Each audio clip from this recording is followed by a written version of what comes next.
Hi, and welcome to What Do We Need to Know? A message for the collective titled Returning to the Present, a weekly tarot reflection. This is a 7 card spread. This week's reading isn't about predicting what's to come. Instead, it invites us to pause and reflect on where we are right now. Sometimes we become so focused on the next goal or the next chapter that we forget to acknowledge the strength we've already cultivated. This spread reminds us that growth often reveals itself in hindsight. Card 1, 9 of Wands. Recognizing how far we've come. The Nine of Wands immediately brought me into a place of reflection. As I sat with this card, I found myself thinking about my own journey, my relationship with my mother, the life I've built, and the ways I now navigate interactions with others. These are situations that once overwhelmed me, but no longer carry the same weight because I've grown through them. The Nine of Wands reminds us that resilience isn't simply surviving difficult experiences, it's allowing those experiences to become evidence of our strength. Take a moment this week to reflect on your own life. What have you where have you become stronger? What challenge that once felt impossible now feels manageable? Sometimes confidence isn't something we suddenly discover. Sometimes it's something we earn by realizing we've already overcome what once felt impossible. Card 2, Strength. Trust the strength you already carry. The Strength card beautifully reinforces the message of the Nine of Wands. After everything we've experienced, we don't need to wonder whether we're capable, we already are. Strength isn't always loud or forceful. Often it's quiet. It's choosing compassion over reaction. It's remaining gentle without abandoning yourself. It's continuing to move forward even when it feels uncertain. This card asks us to recognize the strength that already exists within us rather than searching for it somewhere outside of ourselves. This week, allow yourself to feel gratitude for every obstacle you've overcome. They have shaped the person you are today. Card 3, the Empress. Continue nurturing yourself. The Empress embodies nurturing, creativity, abundance, and self care. Whether or not we're mothers, we all carry nurturing energy within us. I apologize for the background noise. This card reminds us that healing isn't only about releasing the past, it's also about consistently choosing ourselves in the present. Self care isn't selfish, rest isn't laziness. Speaking kindly to yourself is a spiritual practice. The Empress invites us to continue tending to ourselves with the same patience and compassion we would offer someone we deeply love. Card 4, 8 of Cups. Honoring what we've walked away from. The Eight of Cups reflects the courage to leave behind what no longer aligns with our path.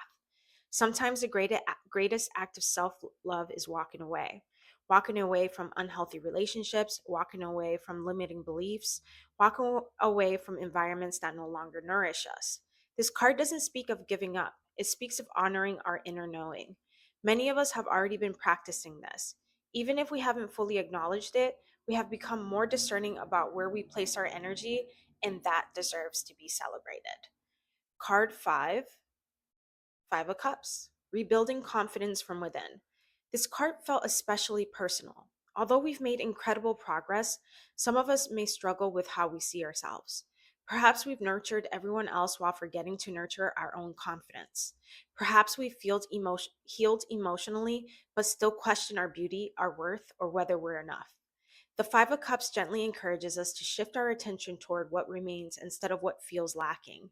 How can you begin nurturing your confidence this week? Maybe it's changing the way you speak to yourself. Maybe it's finally accepting a compliment without dismissing it. Maybe it's creating a ritual, affirmation practice, or even spiritual work that reminds you of your own beauty, not only physically, but as a whole. Confidence grows where kindness toward ourselves is consistently practiced. Card 6, 6 of Swords, releasing old ways of thinking. The Six of Swords offers a gentle invitation to release. Because swords represent the realm of the mind, this release may not be external at all. It may be the stories we've repeated about ourselves, the assumptions we've carried about others, the beliefs we accepted about what we're capable of. Healing often begins with changing the conversations happening inside our minds.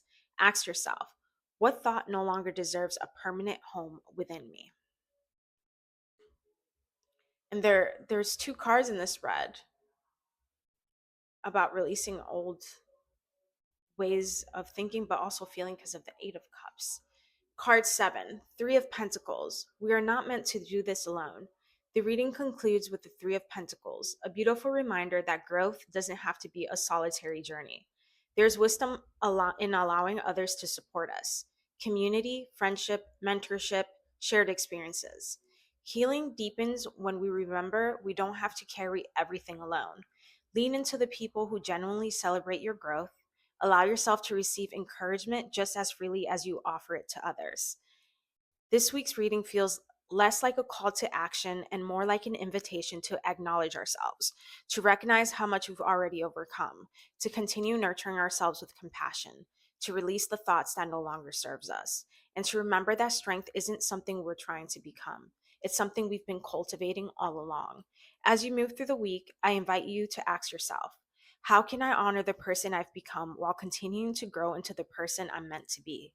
May this week remind you that healing isn't measured only by where you're going, but also by how far you've already come. Thank you for being here, and I'll see you guys in the next one.